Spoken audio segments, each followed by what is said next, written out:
Hey guys, let's get more news about Lakers, but first, don't forget to subscribe and leave your like. NBA says refs did nothing wrong at the end of Lakers-Rockets. The Lakers were down by as many as 22 points versus the Rockets, but they roared back in the second half, making it a one-possession game in the final minutes. Los Angeles couldn't pull off the win, losing the road matchup 119-115, but a few late calls that went in Houston's favor seemed to be incorrect.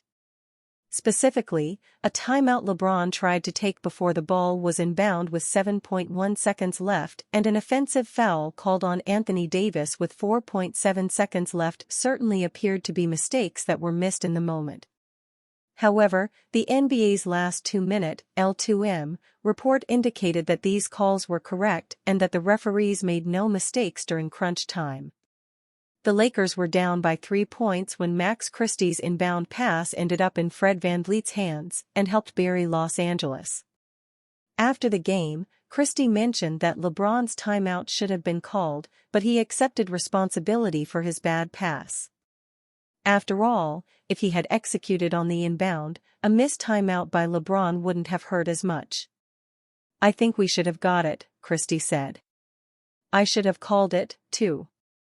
As the inbounder, I need to be more aware, make a better decision in that spot.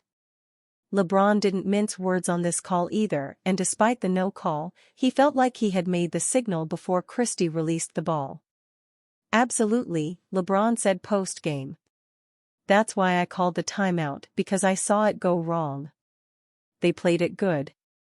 They stayed on top of everything. I saw Fred shoot the gap on me, and I called timeout.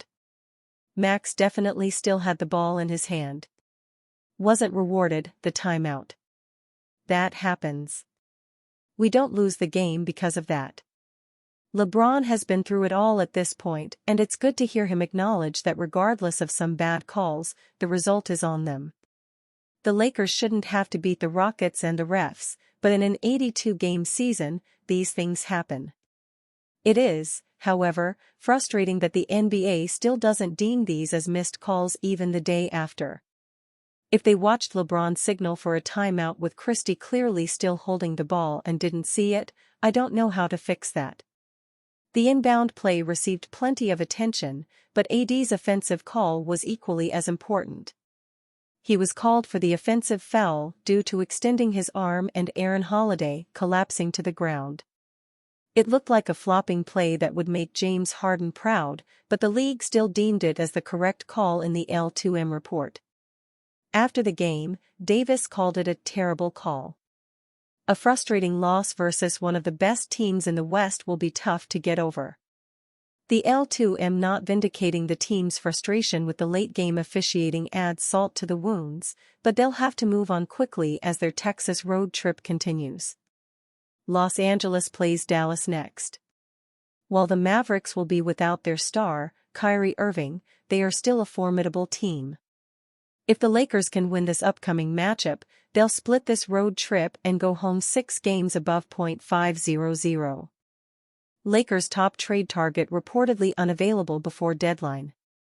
The NBA trade deadline is officially a month away, and Lakers fans are desperately waiting for upgrades to their roster.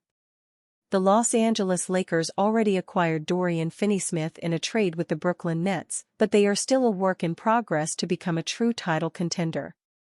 They need more talent and depth in various positions, but especially in the frontcourt. That is why Walker Kessler of the Utah Jazz was widely speculated as one of the top trade targets for the Lakers. Utah is rebuilding and presumably interested in moving on from its valuable pieces for draft capital. Kessler, as a promising young center on a team-friendly contract, is the perfect fit on paper for the Lakers. It turns out, however, he may not be available. Dan Woik of the Los Angeles Times recently reported that even though there are multiple teams interested in Kessler's services, he is not expected to be available in any realistic trade scenarios. This is a disappointing development for the Lakers, who need to add another big man to bolster the rotation. A defensive anchor like Kessler could keep the Lakers' defense afloat when Anthony Davis sits, while also being able to play together with AD in two big lineups. Kessler is not the offensive force fellow potential trade target Jonas Valanciunas is, but the Lakers should be more concerned about their defense. Valanciunas creates similar spacing concerns on offense without solving any of the defensive problems. The Lakers are the 12th best offense in the NBA while having a bottom 10 defensive unit. The Lakers will be hard-pressed to find a rim protector as good as Kessler on the market. So, they may need to trade for a lower-end backup center and use their draft capital to add more size and athleticism on the perimeter. Lakers are playing a dangerous game ahead of the 2025 NBA trade deadline. The Los Angeles Lakers have completed the first of what most expect to be at least 2 trades in 2024-25. With Dorian Finney-Smith and Shake Milton adding a necessary dose of depth, defense, and shooting, it's fair to argue that Los Angeles is one step closer to consistency. The need remains, however, for an upgrade at center, primarily to assist with the Lakers' well-documented issues in the areas of defensive rebounding and post-defense. With the trade deadline mere weeks away, the time for Los Angeles to make a meaningful trade is dwindling. That polarizing reality has ultimately beckoned the question of what it is that the Lakers are waiting for. According to Dan Woik of the Los Angeles Times, the reason the Lakers haven't yet completed a trade for a backup big man is the desire to see how Jared Vanderbilt and Gabe Vincent play together. Instead of rushing into a deal for a backup big man, the Lakers do have a real desire to see what their second unit looks like once Jared Vanderbilt and Gabe Vincent are on the court together, something that happened just once a season ago. It's an understandable and logical approach to the situation, but there's an element of risk that the Lakers must acknowledge. Putting everything else aside, it's hard to disagree with Pelinka wanting to see what the duo of Vanderbilt and Vincent can bring to the Lakers. He paid them a combined $81 million in 2023 and has thus far been unable to make a meaningful evaluation. Vanderbilt has missed all but 29 games since the start of the 2023-24 season, while Vincent appeared in just 11 games a season ago. For as understandable as it is, the harsh reality is that Vanderbilt still hasn't returned from injury and the Lakers don't have all that many games left until they must decide on a trade. Even if Vanderbilt were to debut during Los Angeles's next game on January 7, and Vincent were to return from his own injury, only 15 games would remain before the deadline. Accounting for both players likely needing time to get back to 100%, that puts the Lakers in the range of 10 games before a franchise-altering decision is made. In a perfect world, Vanderbilt would have returned sooner and the Lakers could have spent significant time exploring the potential of a potentially excellent defensive pairing. Instead, they'll be forced to rush a judgment call that could determine whether or not they improve in another area of weakness. No matter how logical it may be to give Vanderbilt and Vincent a chance to play up to their respective contracts, the unavoidable reality is that there's just as much to lose as there is to gain. Perhaps Vanderbilt and Vincent will thrive over a full 15-game period and set the stage for continued success moving forward. It's also within the realm of possibility that injuries will resurface, as they have over each of the past 2 seasons, or that they simply won't play as well as needed. Fingers are crossed that the Lakers will make the right decision, but the rumored approach is as dangerous as it is logical. Lakers news: LeBron James and J.J. Redick discuss final ATO versus Rockets. The Los Angeles Lakers had a chance to tie the game late against the Houston Rockets, trailing by 3 points with 7.1 seconds remaining. Head coach J.J. Redick drew up a play, but the Rockets defended it well and LeBron James tried to call a timeout, but the officials didn't see it and Max Christie would unfortunately throw the ball away, sealing a loss for the Lakers. It was not the way the Lakers wanted to end the game after fighting back from a 22-point first-half deficit, and to not even be able to get a shot off was disappointing. But the fact that the timeout call wasn't seen and recognized didn't sit well either. LeBron spoke about this after the game, saying he saw things going wrong and feels he called timeout while the ball was still in Christie's hand. However, he wouldn't go so far to say that final play was the reason the Lakers lost the game. Via Spectrum Sportsnet, absolutely. That's why I called the timeout, because I saw it go wrong. They played it good, they stayed on top of everything. I saw Fred shoot the gap on me, and I called timeout. I think before, Max definitely still had the ball in his hands. Wasn't rewarded, but that happens. We didn't lose the game because of that. He said he was looked at the ball. Redick, meanwhile, lamented the Lakers' failure to execute the out-of-bounds play, especially considering how good the team has been in these situations all year long. Via Spectrum Sportsnet, didn't execute. We had actually 4 ATOs we didn't execute, and it's shocking to me. We came into this game number 2 in the league in BBP on ATOs. We've done great all year. 3 times before that we just didn't do what we were supposed to do. I don't know. That's hard. Whether the timeout should have been given to the Lakers or not, there were a number of other factors which contributed to the Lakers' loss in Houston, and both LeBron and Redick will be focused on fixing those mistakes before they take the court again. Lakers news: Dorian Finney-Smith enjoying playing with LeBron James instead of guarding him. Dorian Finney-Smith was a highly coveted trade target for many teams, but it was the Los Angeles Lakers who were ultimately able to swing a deal for the veteran wing. A big reason why is because he has spent many years defending top wings in this league, which includes many meetings with his now teammate, LeBron James. Many people have faced off with LeBron and tried their best to limit his impact, but Finney-Smith now has the opportunity to be on the other side of that and benefit from James' greatness. It is still early on in his time with the Lakers, but Finney-Smith is already enjoying being a teammate as opposed to an opponent.